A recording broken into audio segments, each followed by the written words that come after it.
नमस्कार, मी डॉक्टर सौरभ पटवर्धन आणि मी आत्ता बोलतोय स्पेनमधून, जिथे ही युरोपियन कॉन्फरन्स सध्या होत आहे आणि तिथे मी काही व्हिडिओज प्रेझेंट करणार आहे.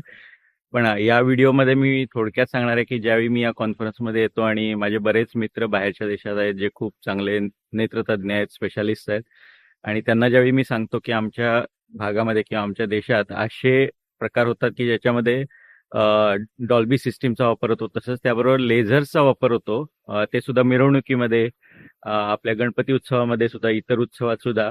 आणि हे लेझर्स आपल्या डोळ्याला घातक असतात. म्हणजे आमच्याकडे असे बरेच पेशंट येतात, अगदी तरुण मुलं येतात, ज्यांच्या पडद्याला ह्या लेझरमुळे छिद्र पडलेली असतात, ब्लिडिंग झालेलं असतं आणि काही लोकांची दृष्टी ही आयुष्यभरासाठी कमी होते.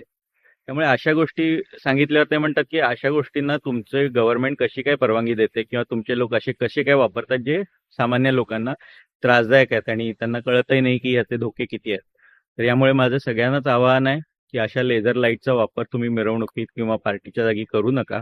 आणि तसंच जे लोक वापरत असतील त्यांनाही याविषयी जागृती निर्माण करा की या गोष्टीनं कुणालाही फायदा होणार नाहीये आणि त्यामुळे नुकसानच होईल. धन्यवाद.